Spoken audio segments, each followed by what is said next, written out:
Hello, and welcome to our ninth and final topic for this school year. This is about after school enrichment, and this is largely going to be based on my own personal experience in leading an after school choir, although you can absolutely do an after school instrument ensemble or other sort of enrichment. This is mostly focused on performing ensembles for after school type of organizations. And I'm going to share with you my best practices in this first segment. And it's called Getting Started.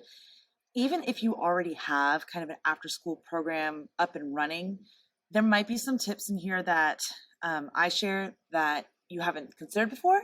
And likewise, you might have some things that I would love to hear about to make my own practice easier. And if you have never tried an after school ensemble, hopefully this kind of helps make it less scary, because at the end of the day, it's really rewarding to have those after school ensembles where you can really kind of dive deep into having a performance of some sort. So let's get started. So first, let's talk about recruiting. Before I arrived at my current school, there was a standing third grade concert every year for an international night performance. And then the chorus happened to be with fourth and fifth grade. And then my administrations changed and they asked if I wanted to continue doing that third grade concert. And I said, absolutely. So it's the entire third grade. We work on it during class time. That's actually the only grade level wide performance that I do. I know a lot of schools do grade level performances with every grade level or with multiple grade levels a year. But that's the only one that we do, and it works out perfectly that it's third grade because my after school chorus is fourth and fifth grade. So giving them that experience, kind of whether they like it or not, in third grade kind of gives them an idea of whether they want to do it on their own time in fourth and fifth grade. I also like to do a lot of outside of school events, as many as I can. We've been really lucky in the past several years. We've gotten to sing the national anthem at the Atlanta Braves. And, I know a lot of schools do a lot of wintertime holiday events around their communities and maybe singing in restaurants and things like that. So anytime you can get your ensemble out in the public and doing things other than just school concerts is a great recruiting tool for future students, because they see all these really fun things that the students in that ensemble get to do. Let's talk a little bit about online signups. I used to have a paper signup form, and it was really tough with parent handwriting and also just like very time consuming to try to input all that information into my computer. So I switched a couple years ago to my online signups, and it's made a huge difference in the effectiveness of my communication, first of all, and just the information I have with my students. So I'm going to share that with you now. So here you see this, and my school district is a Microsoft district, but you could easily do this as a Google form. They kind of work very similarly. I gather the student first name, last name. I gather their homeroom teacher, and that's important if I ever need to kind of sort them by homeroom or communicate with their homeroom teacher. It's good to have that information. Then I ask about how they're being dismissed, and this is a safety issue, whether they're being a car rider or my school is kind of nestled in around a couple different neighborhoods so they can walk home. I just want to make sure I know how my students are getting home and how they're getting home consistently and how their parents are expecting them to get home, so that I don't have any parents wondering, where's my kid? And I do allow families to carpool, but they have to tell me in advance. That's what this option is about. And here are my, local neighborhoods where they can walk, so they can know that those are really the only walkable neighborhoods. And if they're going to after school, we have 2 different after school care kind of things at my school. So where are they indicating? So I'm very, very specific about how they're being dismissed. That's a big safety issue. Parent contact info, and this has become so helpful. I'll show you in just a minute, where I can just grab, copy, paste their email address rather than trying to decipher their parent handwriting and type it into my program and hope I don't have any typos. So they type that in there. I type in their phone number in case there's anything about them running late or any type of emergency. It's important to have that phone number as well. And then if there's another parent, I let them do that optionally. And then we do have chorus shirts, and I'll talk about that in a moment with our uniforms. But I've used the same chorus shirt since the year that I got here. They were using t-shirts without a collar when I first got here. So one year I did like a transition year and we added a collar. And I said, if you have an older brother or sister who had a shirt without a collar, this year we can have a mixture, some kids with a collar, some kids without. And then since then, we kind of like made that transition. And I have kids whose older brothers and sisters have been in chorus, and so they just borrow their shirt. And so that's why I already asked, do you already have a shirt? Or I have returning fifth graders who were in the chorus last year in fourth grade. And I usually make a point too, does it still fit? If you have a shirt that fits. And then they have to choose their size, and then they pay online. So I have them, this is like their reminder to pay online. And then this is like their parent online signature. So then I take those results, and I did 2 sample results here, John and Jane Doe, and I can view them independently. I can view them as a spreadsheet. And as if you watched the last webinar, you know that I'm a spreadsheet kind of girl. So here's how I kind of manipulate that spreadsheet. Okay, so it automatically has these filters, and I can scroll over and grab their email addresses and copy them. And then what I do with them is I go to my email, and like I said, we're a Microsoft district, so we have Outlook, and I create contact groups. And this makes it really easy to email my chorus parents if I have an announcement, if I have a reminder about a rehearsal, or if they need to bring something to rehearsal. Anytime I need to send an announcement, it's so easy. So I do a contact group, and I give that a name, sample chorus parents, add members, and I'm just going to paste those email addresses from that spreadsheet. That's how easy it is.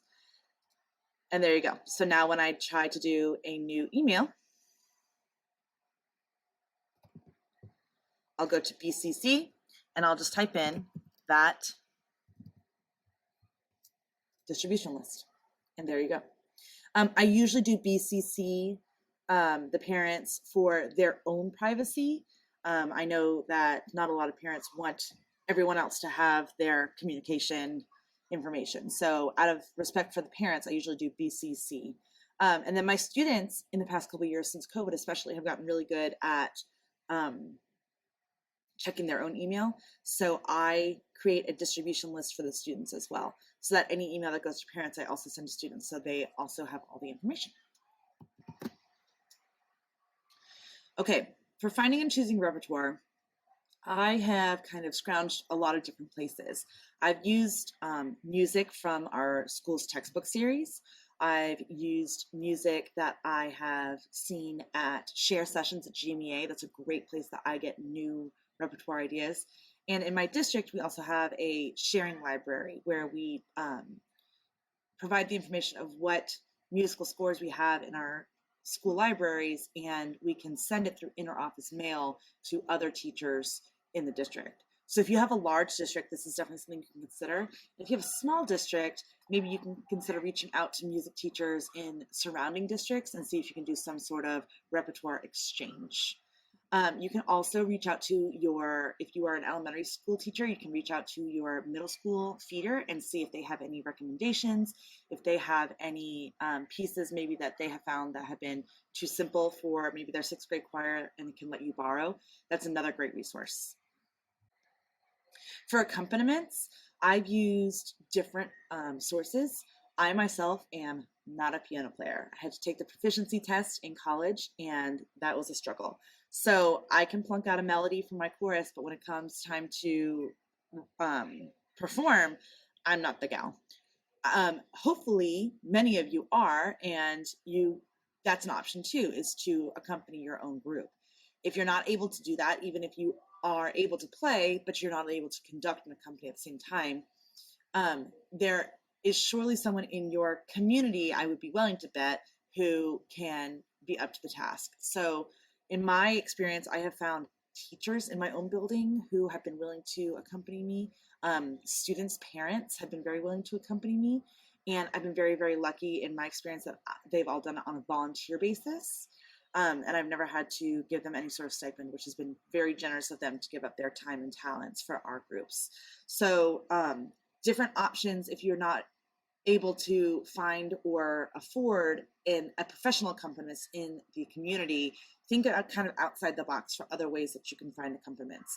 I also do a lot of recorded accompaniments with my students, especially the past few years where we haven't really had a lot of volunteers being allowed into the building.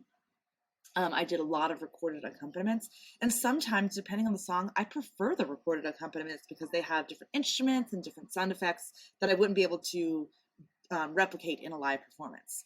That said, there's a lot of musical benefit to the students to having a live accompanist. So if you can find one, I definitely encourage you to do so. For scheduling concerts, I always like to reach out to my feeders. So my school is unique where we feed actually into 2 middle schools, and then those 2 middle schools then feed into 2 separate high schools. So in each feeder school, I have a band, orchestra, chorus program times 4 schools, so that's 12 feeders. So that's a lot of overlapping potential with concerts. So at the very beginning of the school year, I always like to email my feeder teachers and say, hey, do you have your concerts on the schedule yet? Here's the days that I'm looking at. Make sure that we don't overlap.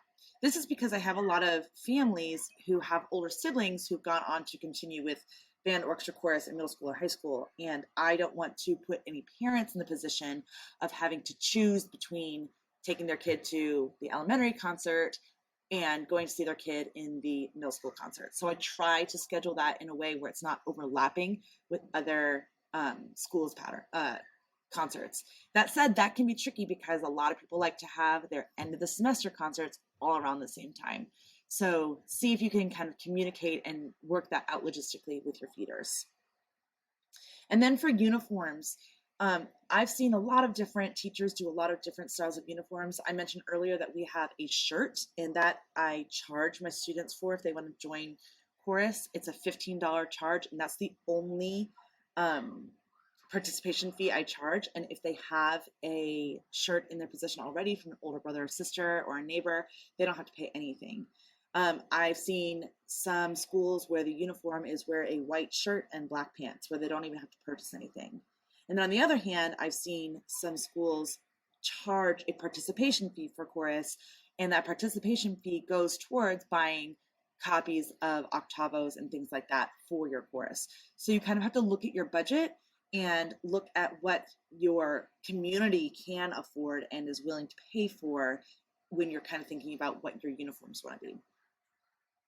So that was just a couple of getting started ideas. We're going to have a little bit more discussion in the next 2 segments about different strategies for organizing your rehearsals and for auditions and things like that.